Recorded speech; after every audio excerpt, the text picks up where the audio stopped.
نفسي اعرف مين المتحكم في ايجارات الناس في بيوتهم في الشقق في مدينه نصر. كنت عندي ناس دلوقتي في زياره في مدينه نصر. الناس دول من تشاد.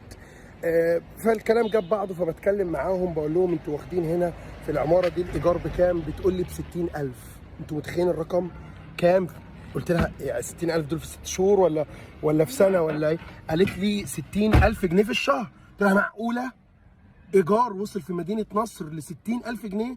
كنت لسه برضو عند ناس من اسبوع من غزه، والله هربانين من الحرب ودافعين الافات الدولارات عشان يطلعوا من غزه. تمام. فبسالهم بقول لهم الايجار كام؟ برضو قالوا لي 25,000 جنيه. يا جماعه لازم تدخل من الدوله يشوف الموضوع ده، والبشاعه والتجار اللي بيستغلوا الناس وبيستغلوا المغتربين اللي جايين من الحرب واللي جايين من ظروف، مثلا يعني الناس دي جايه تتعالج وجايه تشوف عيالها. ليه حرام يقعدوا 6 شهور ولا 5 شهور يدفعوا فيهم في كل شهر 60,000 جنيه؟ ايه الرقم المرعب ده؟ بالرقم اللي هيقعدوا فيه ال6 شهور دول يشتروا بيه شقه. فيعني نفسي اعرف الدوله سايبه الناس دي ليه؟ لازم تدخل سريع، لان ده رفع كل شيء في مصر.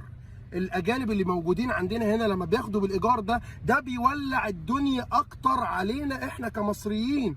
دلوقتي بقى اصحاب الشقق بيستغلوا الظروف وبيرفعوا الايجارات لارقام مرعبه. 60,000 جنيه ليه يا جماعه؟ كنت برضو عند ناس في زياره في مدينتي، لقيت برضو مغترب مصري فجاي نازل كذا شهر وراجع تاني، فبتكلم برضو معاه الايجار. قال لي والله ده احنا قاعدين هنا ايجار شقه صغيره جدا في مدينتي، والله بتاع 100 متر، فبيقول لي الايجار 37,000. قلت له يا جماعه انتوا ايه الارقام اللي انا بسمعها دي؟ يعني ايه ايجار يا جماعه بالارقام دي؟